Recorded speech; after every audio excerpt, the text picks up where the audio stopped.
Everyone will have a seat. We'll get started.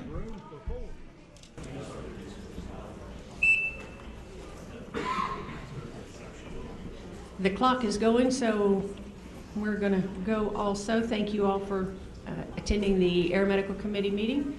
Glad to have you here. We do have a quorum. We have 80%. We have 2 members missing this afternoon. One of them was ill and the other one has some business that he had to take care of. But I would like to welcome our new members, and one of them is not here, and that's Tim Welch.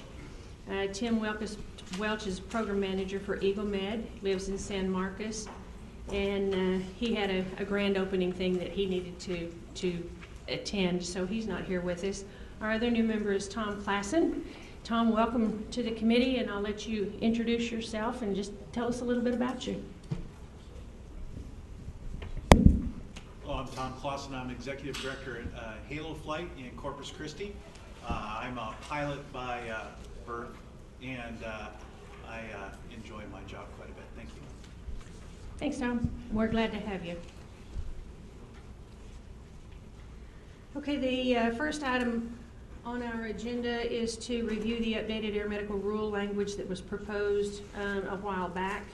We did the draft actually a couple of years ago. We worked on it here and there since that time. Once we had the draft completed, we were waiting on the air medical, the national guidelines to come out. So we did a comparison, basically a gap analysis between the 2 documents. We found that there were some things that we didn't address. There were some things that we didn't address well.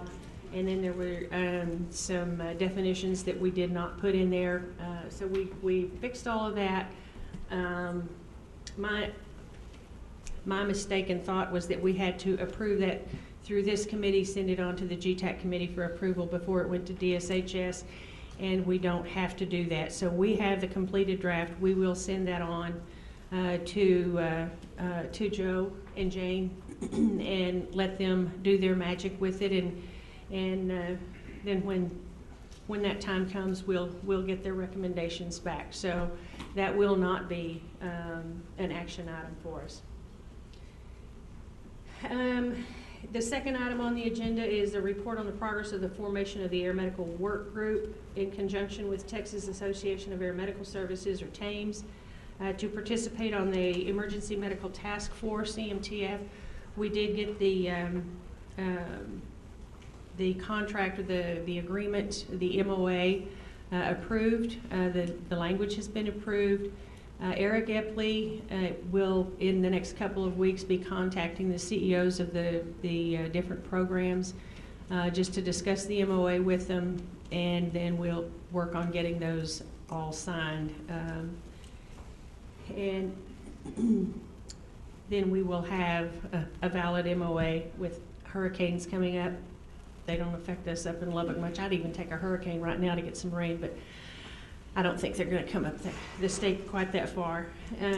So that's where we are on that. Once we get all those MOAs signed by the different programs, then TAMES will start the process of putting together the work group, and then we'll continue on with the EMTF. So I think we finally made some progress on that. The third item on the agenda is the update on the DSH's rule interpretation question, which was proposed a while back, dealing with whether students in a Texas EMS training program could participate for credit in clinical rotations in some of the surrounding states, getting their hands-on experience under supervision of preceptors, and the possibility of some interstate compact agreements for EMS personnel training, certification, and licensure. I know Joe's been working on some of that. So Joe, would you like to give us an update? Why, sure I would. 2 things are happening. There is a national EMS compact being circulated. I'll be attending a meeting in Chicago in June. It will take legislation. So this is a national project that's been going on. And what's going to happen is I'm going up with our attorneys. It will not make it to this session because we just don't have the time to do that. But the idea was in the next session, so in 2 years. and it's a compact that's going to be agreed upon. They want to get 15 states, or at least 10 states to sign on for it, and they're hoping that all 50 states will. It's very similar to the Nurses Compact. On a quicker pace, I believe, is that as I said, the last GETAC, I've been communicating with the surrounding states. And I can tell you that from a BLS standpoint, going back and forth for education between the two states is not an issue. It's the ALS that becomes an issue, and the liability and all that. We're meeting in Mississippi on June 1st, the surrounding states. So what we're working on is getting the agreement on what the concept is, and then we have to go to our legal departments and get them to write the MOUs and those kind of things. So it's a slow process. I believe I can say that we all agree that this should be able to happen. We just got to make it legally happen. And all the states, the surrounding states around us, we all kind of agreed to work together on this and to support each other. So if an issue happened in Oklahoma, they'll look into it and report back to us, and vice versa. So we're making some progress. It's going to be it's slow, but I'll keep you informed. Okay. Is there anything that we as committee members or anyone that's interested in the air medical or involved in the air medical industry, is there anything that we can do to help with that process? I don't think so at this time. We want to clear up and make sure that we're all on the same page on what we're kind of understanding and agreeing to. Mm-hmm. And realistically, what we're hoping to happen in Mississippi, that all the southern states are meeting, that we're all going to agree to it. So if we come to that agreement, then we'll do a simple document between two states. And once one state gets it done, it gets easier for everybody else. So I'll keep you informed. If I need you to help us with this, I'll get back to you, I promise. Perfect, thanks. And thanks for working on that. I think it is a slow process, but something is being done, and I think we're all really grateful for that. So please do let us know if there's anything we can do to help. Sure, thank you.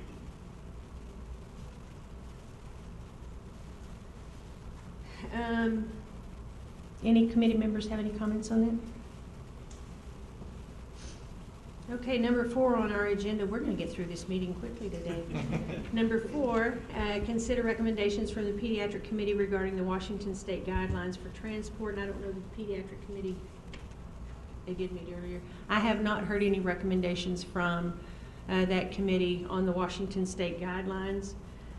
So we'll keep that on the agenda for a little while and see if the Pediatric Committee decides to address those guidelines, and there's something that we need to look at, then we'll do that. Number 5, report on the progress of the Trauma Systems Committee Registry Work Group in conjunction with the Big Country Regional Advisory Council, which is RACD, in identifying issues with trauma registry system. Tracy has been attending those meetings. Tracy, would you like to give us a report? I have been. The last meeting I attended, progress is being made on the formatting of the reports, and our next meeting is actually tomorrow morning at 9 a.m. So if you're interested in seeing examples of the reports that are being compiled for both EMS and the hospitals, feel free to attend. But that meeting's tomorrow morning, and I don't have anything else to share right now. And Joe, I don't know if you have anything else. I don't think so. Where is the meeting, Tracy? It's tomorrow morning at 9 a.m. I imagine in the pop-off room. It's somewhere here because it's at the same time as the... Okay. It's right before trauma systems. So. Okay, perfect. All right, that's our agenda items. I told you this is going to be a nice, fast meeting. We are now open for general public comments. Anybody have any comments that they would like to make?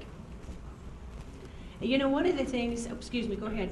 Andy Walker with Life EMS Academy in El Paso. I just wanted to get up and say thank you for your continued support about the out-of-state rotations. It's something that greatly affects not only our programs in El Paso, but all around the Texas border. So I just want to say thank you for your continued support of that. And Joe, thanks to the state for working on it. I'll keep asking for those exemptions until we get that taken care of, though.